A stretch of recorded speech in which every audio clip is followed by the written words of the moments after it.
Saludos amigos y amigas, gracias por estar de nuevo con nosotros en su programa A Rajatabla, Peña de la Democracia en la República Dominicana. Un programa dirigido a gente inteligente, a gente sensible, a gente solidaria, a gente patriota. De manera que hoy estamos con ustedes a través de Tele Radio América para todo el mundo, el novedoso emprendimiento mediático Cananga TV, que nos retransmite los días sábados, y también a través de Super TV 55 en Santiago, con todas las disponibilidades tecnológicas de estos canales para todo el mundo. Muchas gracias por estar con nosotros en todo el territorio nacional, también a todos los buenos y verdaderos dominicanos. Bueno, tenemos hoy una interesante conversación con un dirigente nacional del Partido Fuerza del Pueblo, con el cual iniciamos el ciclo político electoral, que como ustedes saben hemos pretendido que sea plural, que todos los partidos políticos representados que tengan candidatura ante la Junta Central Electoral participen en este proceso que ya está en marcha, este proceso electoral, de cara a las elecciones del 19 de mayo de este año. De hecho, participan ya 8 candidatos a la presidencia de la República, pero lógicamente solamente 3 de ellos tendrán posibilidades de alcanzar la primera magistratura o de repetirla en el caso del presidente Luis Abinader. Los otros son el doctor Leonel Fernández por la Fuerza del Pueblo y el licenciado Abel Martínez por el Partido de la Liberación Dominicana. Dejemos un honroso cuarto lugar al Partido Revolucionario Dominicano con el ingeniero Miguel Vargas Maldonado. Después de ahí, todo lo demás, a mí me gustaría que sí pudiesen participar minorías, pero minorías calificadas. Por ejemplo, si hay una minoría que son un partido, es un partido relacionado con la defensa del medio ambiente, si es un partido relacionado con defensas propias de minorías, de las mujeres, de lo que sea, pero que sean partidos que van a las elecciones a propugnar un discurso de inclusión. Pero si son partidos que va fulanito de tal porque tiene una tienda que se la regaló la Junta Central Electoral, entonces eso no tiene sentido para la democracia. Eso relaja, para decirlo de alguna manera, relaja el proceso electoral. Esa es la verdad.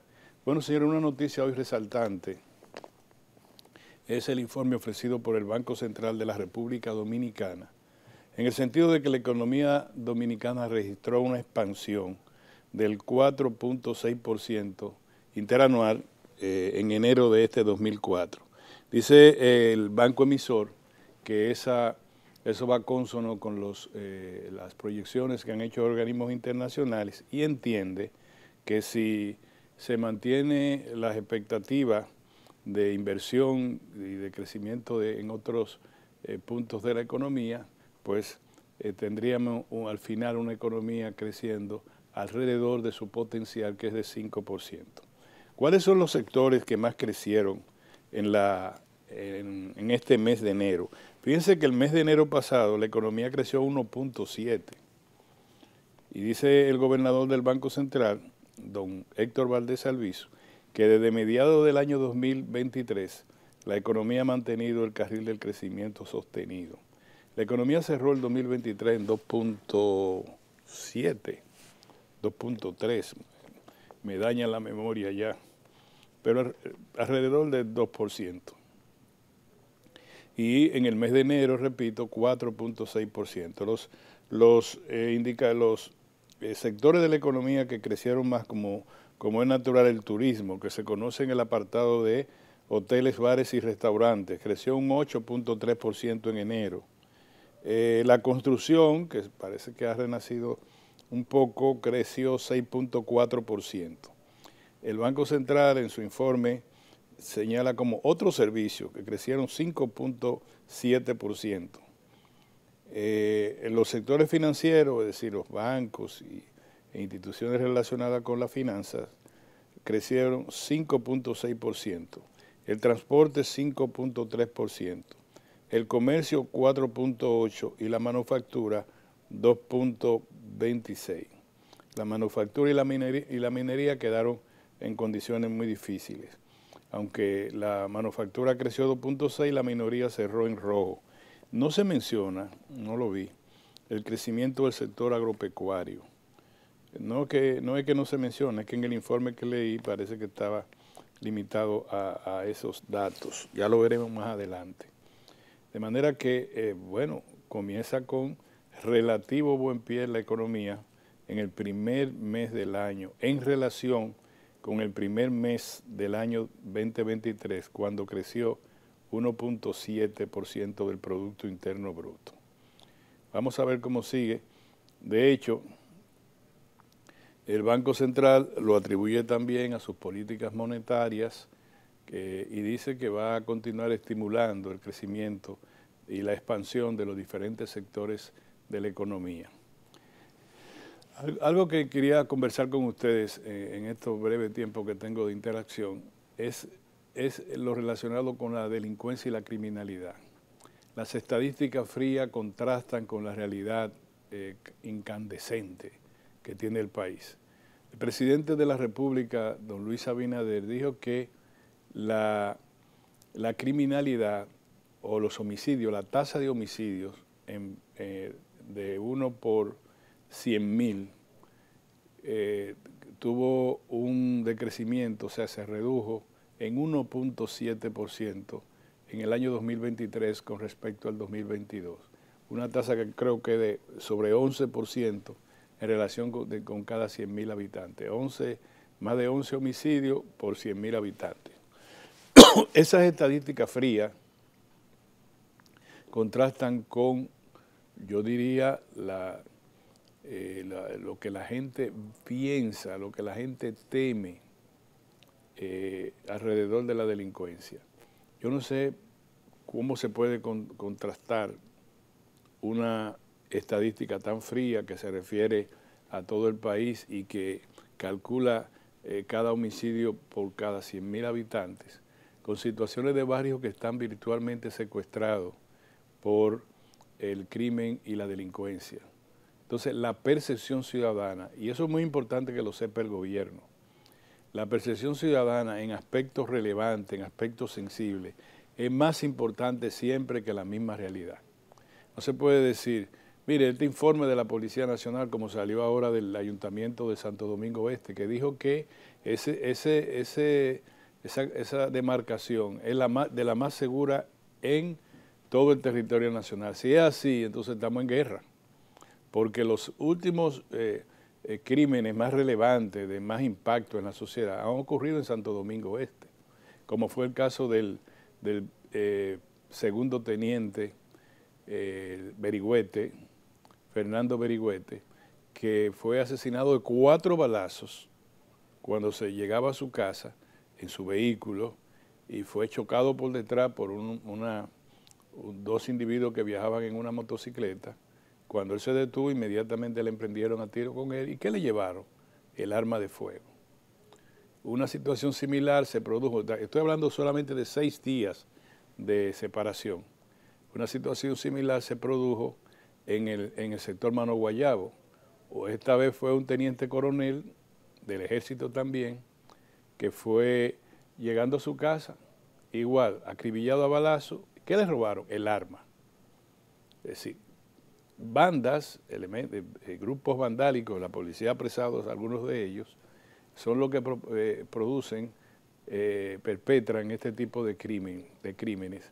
Pero nos acordamos del oficial que mataron, que murió a causa de las heridas que le infligieron a balazo cuando estaba de custodia en un puesto de guardia de la frontera.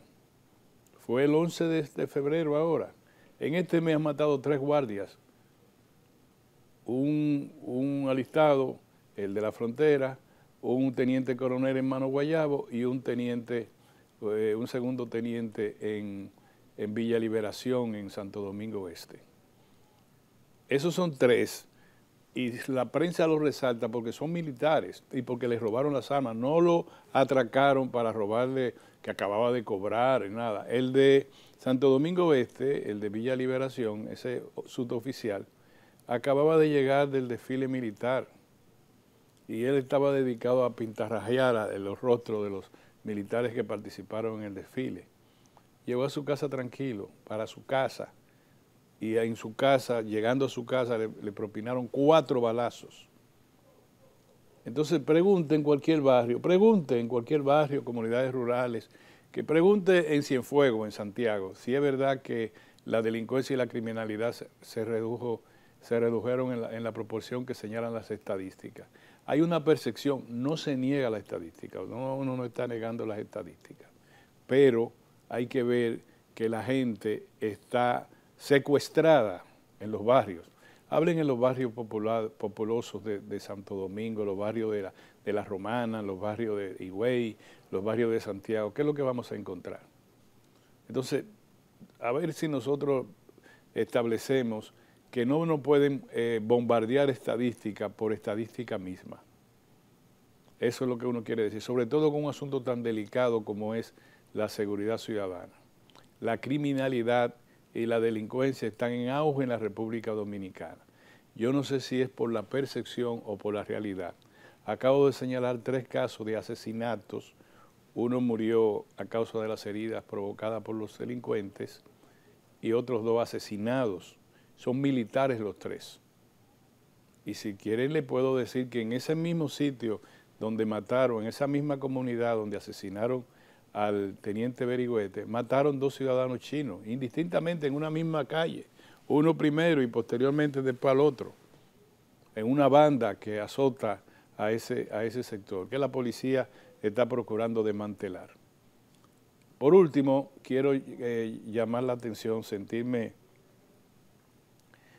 también solidario y preocupado con la magistrada, y le voy a decir ahora mismo, la magistrada Ana Lid Florimón, que ella es del juzgado de instrucción, del segundo juzgado de instrucción del Distrito Nacional, que tiene un caso, uno de los casos importantes de corrupción a su cargo, Calamar, que ha sido 2 veces recusada por el Ministerio Público, que de repente ella dice que lo están vigilando ella y su familia un carro blanco. Al respecto, la magistrada Procuradora General de la República, Miriam Brito, ha ordenado investigar. Y Miriam Brito dice, la honorable magistrada doña Miriam Germán Brito, dice que ella sufrió ese tipo de persecución, que viene del Ministerio Público, porque a la magistrada no la está persiguiendo el gobierno, la está persiguiendo el Ministerio Público. Y hace muy bien la magistrada Germán Brito en disponer una exhaustiva investigación, porque si ella se comparó con eso, quiere decir que es una comparación de persecuciones relacionadas con el Ministerio Público, pero no son persecuciones, es lo mismo que hizo el Ministerio Público anterior, que vigiló a la magistrada Germán Brito para luego decir que ella intercambió libros con una persona que supuestamente estaba en colisión con la justicia. Y entonces en este caso lo que andaban buscando era periquito a la magistrada Lid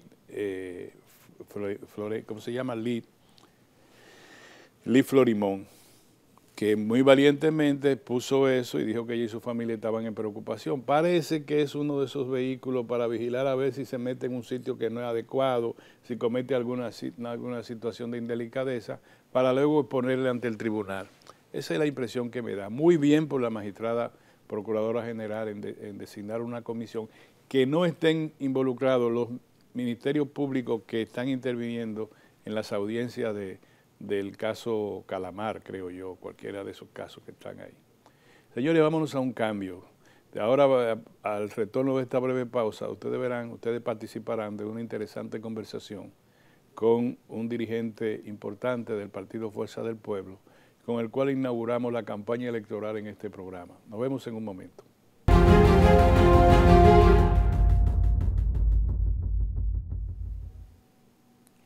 Muy bien, mis amigos, gracias de verdad por estar con nosotros, por quedarse con nosotros, por agregarse a este programa en este momento a rajatabla. Muchas gracias de verdad.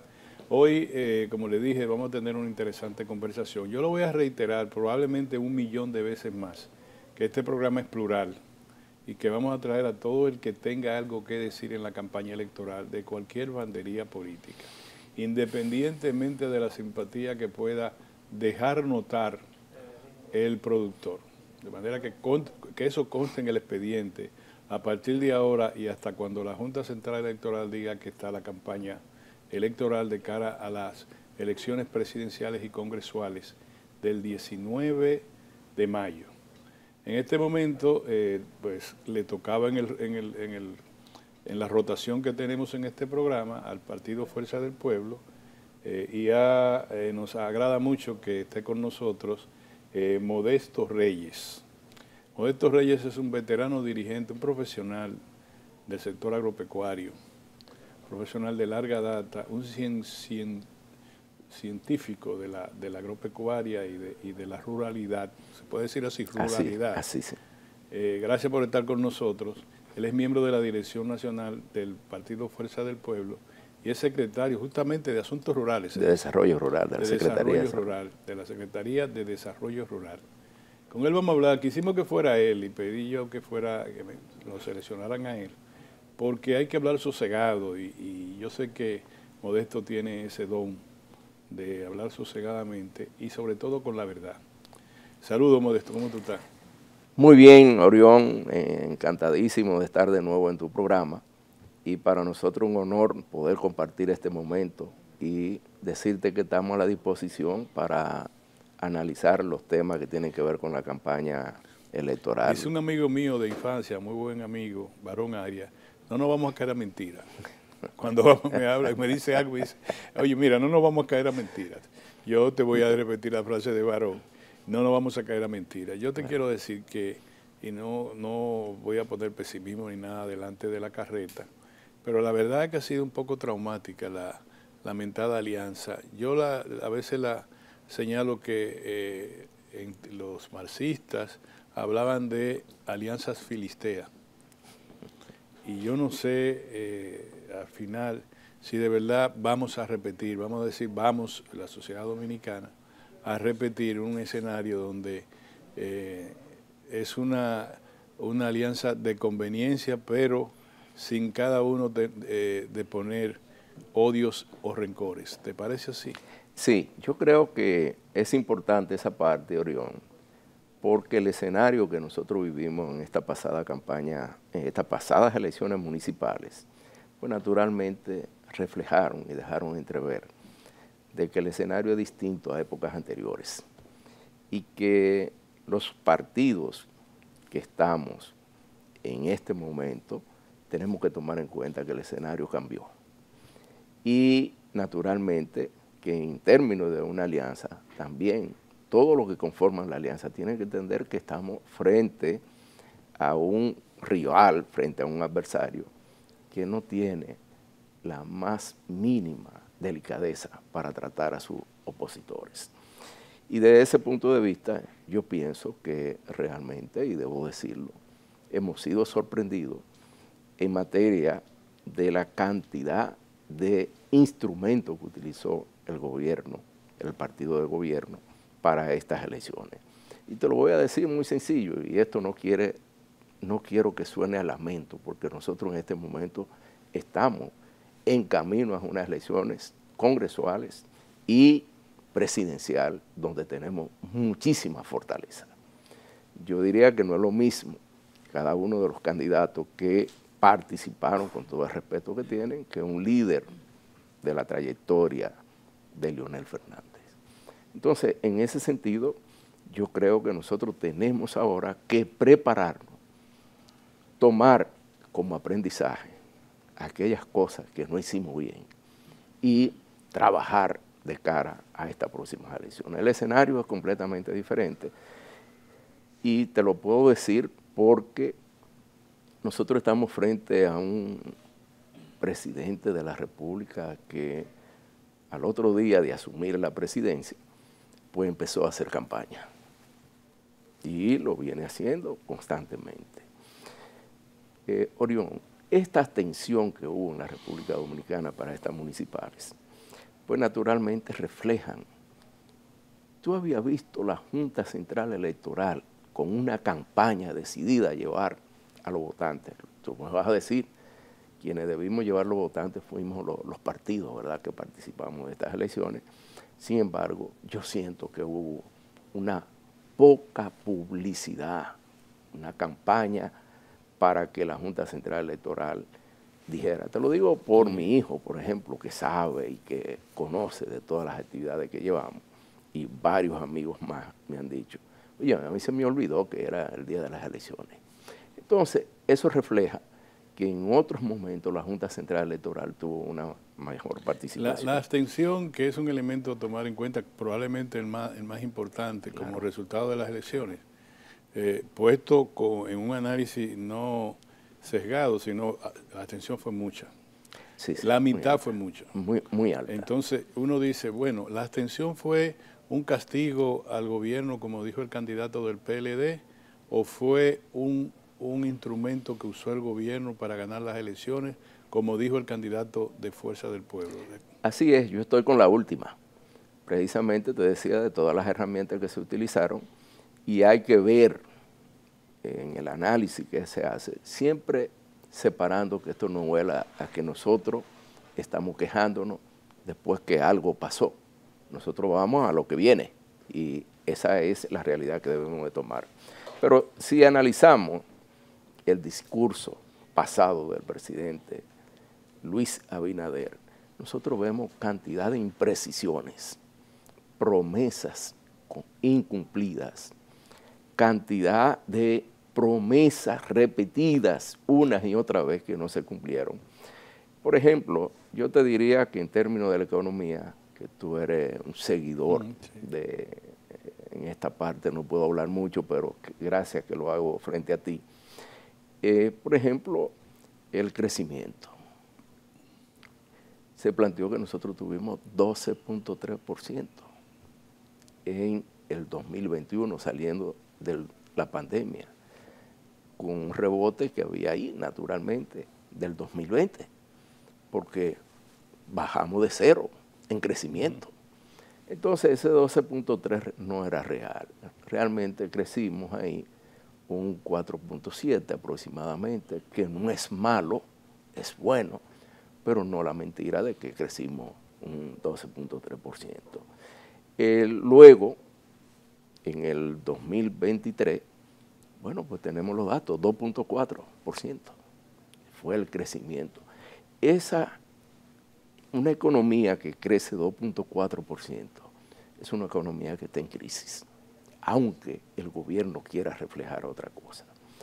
Después, el comportamiento fiscal del gobierno que lo plantea, bueno, pero estamos sobre la base de préstamos de más de 26.000 millones de pesos a la banca privada. Pero estamos hablando de que es un gobierno que se acerca a casi a los 30.000 millones de préstamos en deuda, millones de dólares. Y en este caso nosotros podemos decir que el Banco Central, y corríjame usted que conoce de esto, el Banco Central ha aumentado, ¿verdad?, sus reservas. Eso es indiscutible, pero a costa también del dinero prestado que estamos tomando, y así cualquiera puede crecer. En otro orden, yo podría decir que en ese famoso discurso, yo llamo famoso porque fue un discurso de ciencia ficción, que yo diría que viviendo fuera de la República Dominicana, Orión, yo diría desde allá, oye, pero es un paraíso la República Dominicana, me gustaría vivir en ese país. Pero nosotros que estamos aquí, somos parte del pueblo dominicano, entendemos que no se puede jugar con la inteligencia del pueblo, porque realmente las condiciones de vida en la República Dominicana, por cualquier subsector, sector que tú lo analices, pues naturalmente que son muy difíciles.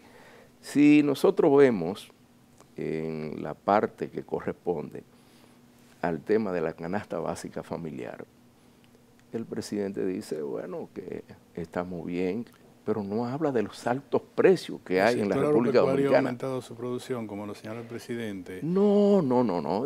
Yo quería reservar el sector agropecuario, porque tenemos que hablar muchas cosas del sector agropecuario, Orión. Pero, por ejemplo, en el tema de la canasta básica familiar, que él quiso presentar la canasta básica alimentaria, realmente es incierto. Pero la canasta básica familiar en el 2020 la recibió cerca de los 20,000 pesos. Y hoy día la canasta está en cerca de los 26,000 pesos. Nosotros estamos la referida al quintil 1. Del quintil 1, naturalmente, que son las familias de más bajos ingresos.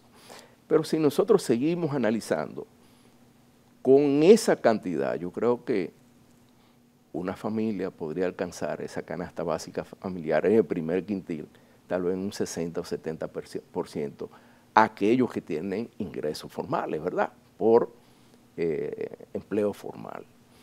La gran mayoría conocemos que son de manera informal, empleos informales, lo que se tiene en la República Dominicana, y que no llega al salario mínimo. Bueno, está demostrado que nosotros tenemos el salario de lo más deprimido, es el de la República Dominicana, solamente están por encima de nosotros Venezuela y Argentina, que tienen una inflación bastante alta, como todos conocemos, hiperinflación.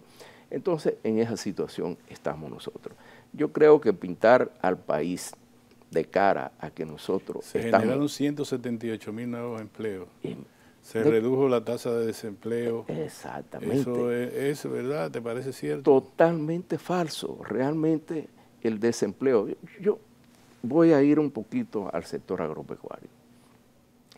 En el sector agropecuario este gobierno se ha caracterizado por las importaciones de productos agropecuarios. En el año 2019, el monto de las importaciones de productos agropecuarios alcanzaba los 3.109 millones de dólares. Orión, a 2023, las importaciones de productos agropecuarios sobrepasaron los 6.000 millones de dólares. Un aumento de un... Más de 100%, estamos hablando porque te la duplicó. En ese sentido, nosotros tenemos que mirar qué traen las importaciones de productos agropecuarios, cuáles son las consecuencias, cuál es el impacto que tiene. Primero, los productores nacionales en plena cosecha se le hace importación de productos que compiten con su propio producto y eso hace que vayan a la quiebra. Pero otra afecta el empleo en la ruralidad, afecta el empleo en toda la cadena productiva. Importar no es lo mismo, beneficia al país de donde se importa, a los productores de donde se importa, pero aquí se destruye el aparato productivo nacional. Me queda un minuto en este cambio. ¿Cuáles fueron los principales productos que tú entiendes que se importaron, que se pudieron haber producido en la República Dominicana? Bueno, para decirte, nosotros somos autosuficientes en la producción de pollo. No había necesidad de importar, pero dar un salto también de un acuerdo que tenemos de ERECAFTA, en donde podemos importar de países que son miembros y que tenemos acuerdo, no, se buscó Brasil para traer el pollo. En el caso del arroz, bueno, eso es un caso sorprendente, uno de los productos principales que se consumen en la República Dominicana, básico. ¿Sí? Lo otro acompaña al arroz. En ese sentido, por ejemplo, lo mencionó, dijo que nosotros tuvimos una producción récord en el 2023 de 14.7 millones de quintales. La producción nacional alcanza apenas a los 12.1 millones, pero somos autosuficientes con esa parte. Ahora, se importó más de 1 millón de quintales de arroz. Pero esa era la cuota que... No, la cuota de ERECAFTA andaba por 400,000 a 600,000 quintales, no más de ahí. Entonces, ¿qué provoca esas importaciones de arroz? Que pequeños y medianos productores, principalmente tú conoces todo lo que es el Bajo Yuna, sí, donde están principalmente los agraria, como le dicen. Cuando estos productores llevaban el arroz a los molineros, pues naturalmente que el inventario era tan alto de los molineros que no podían recibirle. Y la situación de ellos se fue a la quiebra. En ese sentido, yo debo decir... Te voy a cortar ahí para que sigamos ahí, para irnos a un cambio y poder aprovechar mejor el tiempo. Señores, estamos en A Rajatabla. Tenemos una interesante conversación con Modesto Reyes, miembro de la dirección central del Partido Fuerza del Pueblo, y es el secretario de Desarrollo Rural de esa organización. Nos vemos en un momento.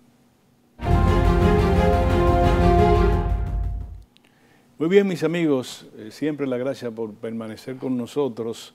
Gracias a nuestros amigos de la zona del Cibao que siempre nos reportan este programa, lo mismo que al sur, tanto cercano como lejano, al este y a esa provincia Esmeralda de Monteplata, que yo no la ubico en ningún lado porque puede estar para el norte, puede estar para el este.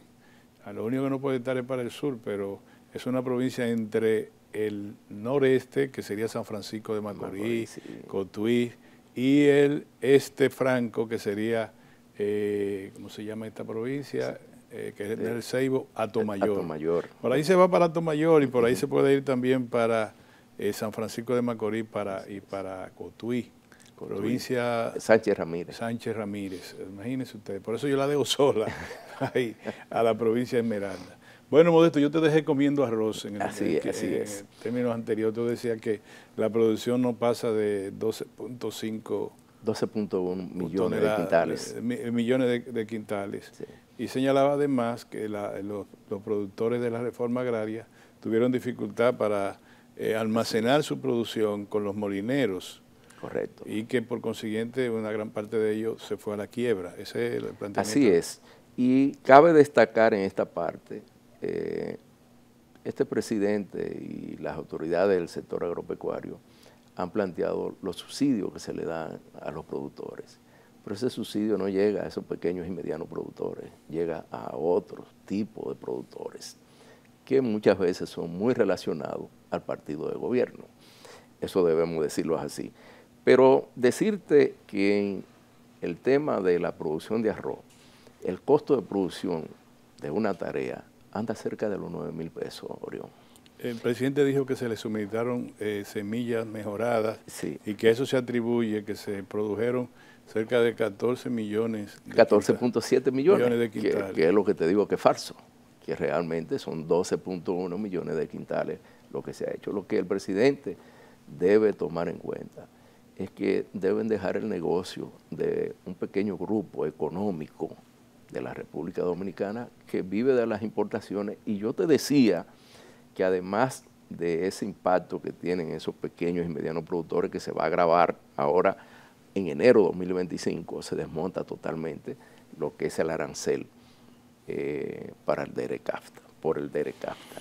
Entonces, yo pienso que en materia de las importaciones no ha habido un gobierno que haya tenido importaciones de productos agropecuarios que se producen en la República Dominicana. Hablaste más de 6.000, casi 6.000 millones. Más de 6.000 millones de dólares en 2023. Yo te voy a interrumpir para decirte esto, que a contestar como abogado del diablo.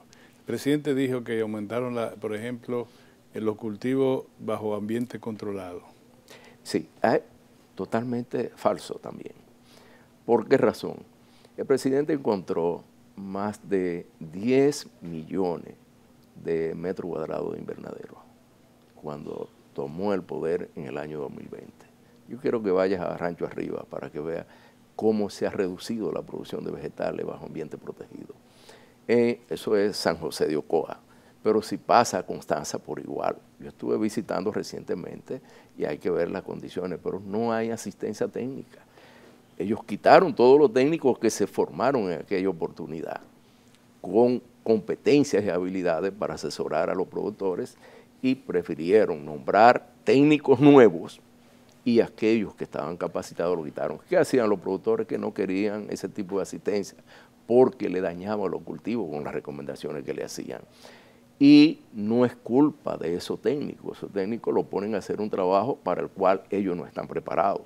En aquella oportunidad se formaron más de 200 técnicos en materia de invernadero. La producción de plátano. La producción de plátano hemos tenido, se refleja realmente, nosotros hemos tenido una baja significativa en la producción de plátano. El gobierno culpa a los intermediarios, dice que hay suficiente producción de plátano.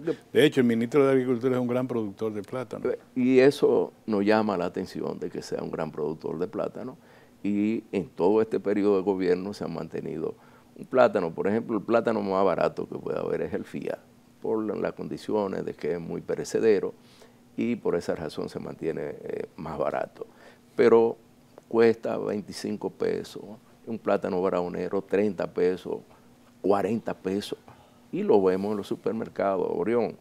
Los supermercados se han convertido otra vez, como en el año 2003, 2004, en lo que eran la casa del terror, los colmados por igual. Comprar hoy esa canasta básica alimentaria que decía el gobierno que ha bajado, realmente es imposible. De los 147.000 millones que habla el gobierno en subsidio a los sectores de menor ingreso, obviamente que debe impactar al sector agropecuario también, a familias agropecuarias. También la titulación. Sí. Eso no ayuda en sentido general al sector agropecuario y a la ruralidad. El tema de la titulación, vamos a mirarlo. ¿Qué puede hacer una persona que tiene el título? Muchísimas cosas puede hacer, entre ellas vender la parcela. Sí. Y hoy día que parece que es su primera opción. Y hoy día está ocurriendo lo siguiente, Orión. La tierra vale más por el valor para proyectos de construcción que lo que vale para la producción en la agricultura. Porque esto ha sido tan deprimido, la política agropecuaria que ha llevado el gobierno ha sido tan desastrosa que los productores naturalmente tienen que abandonar su predio. Ahora, ¿cómo ustedes permitieron, la oposición, que el gobierno tomara el protagonismo, el liderazgo sobre la presa Monte Grande, cuando se supone que fue un diseño, fue una primera construcción? Dicen que ustedes la dejaron a un 40%. Me refiero a ustedes a la oposición global. Sí. Y ahora el gobierno es el dueño, ya la concluyó, todavía es un gran reservorio de agua, nada más. Pero, óyeme, le ha sacado a eso ventaja política extraordinaria. Son de las mentiras, y precisamente Fuerza del Pueblo ha sido un partido que siempre ha estado al frente para decir las cosas como son. La presa de Monte Grande es un engaño más de lo tanto que ha planteado este gobierno.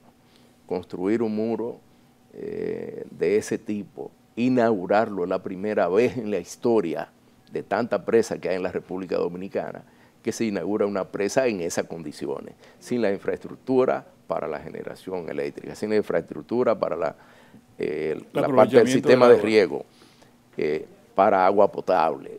No hay condiciones realmente para hacer una inauguración.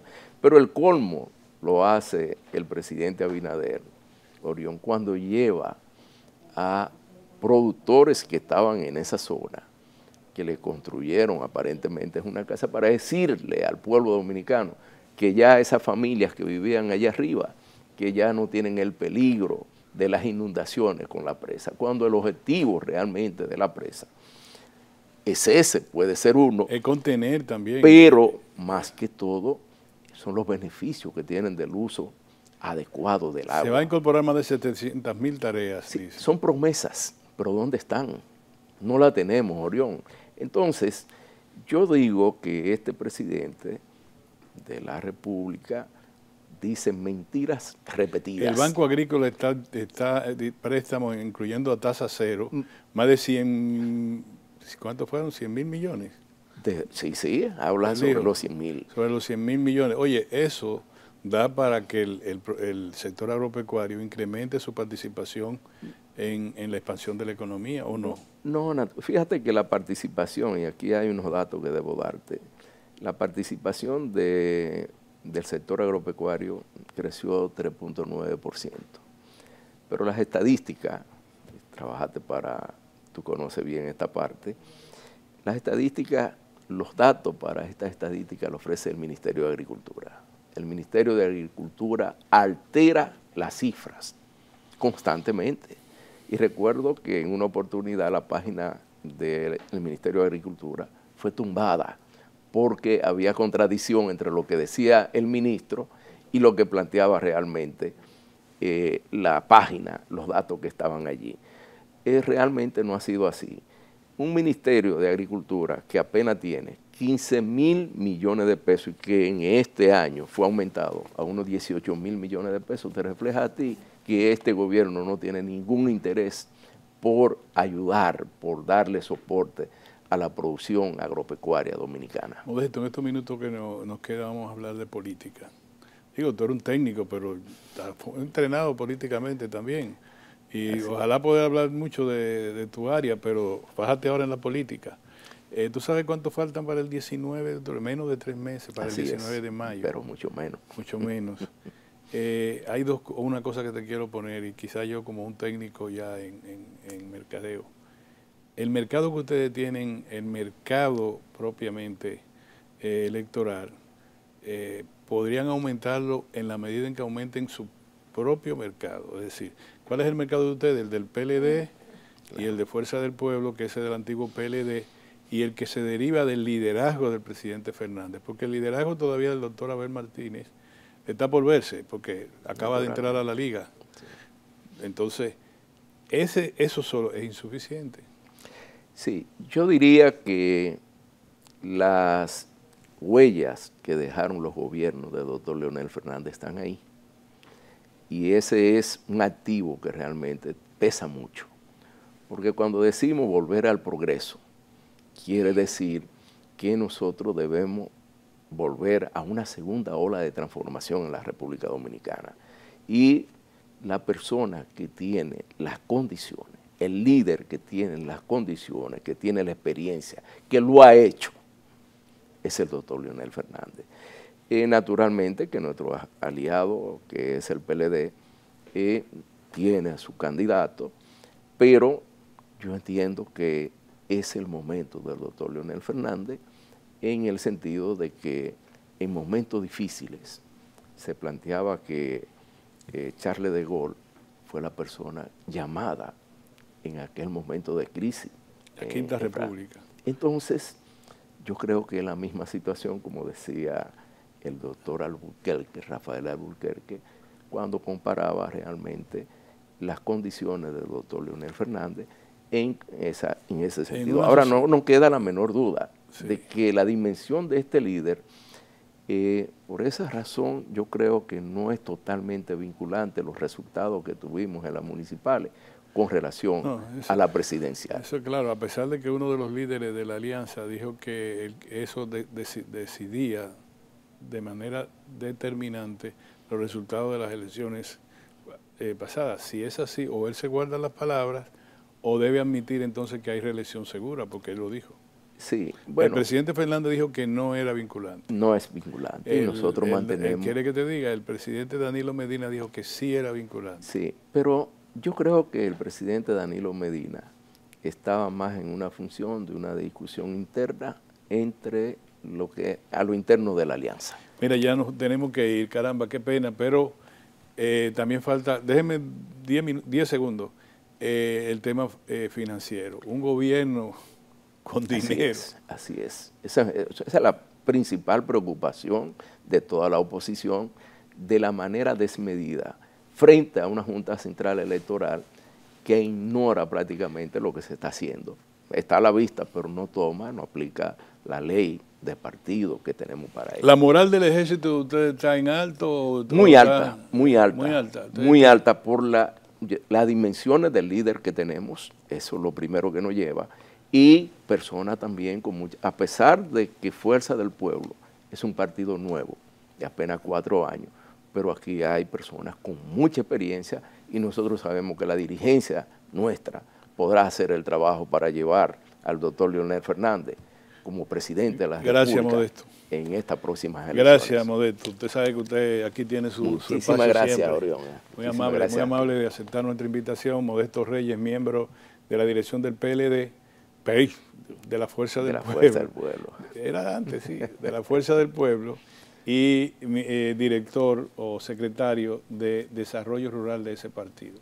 Nosotros, señores, volveremos con mucho gusto y con la gracia de Dios la próxima semana en otro programa a rajatabla. Hasta entonces, señores.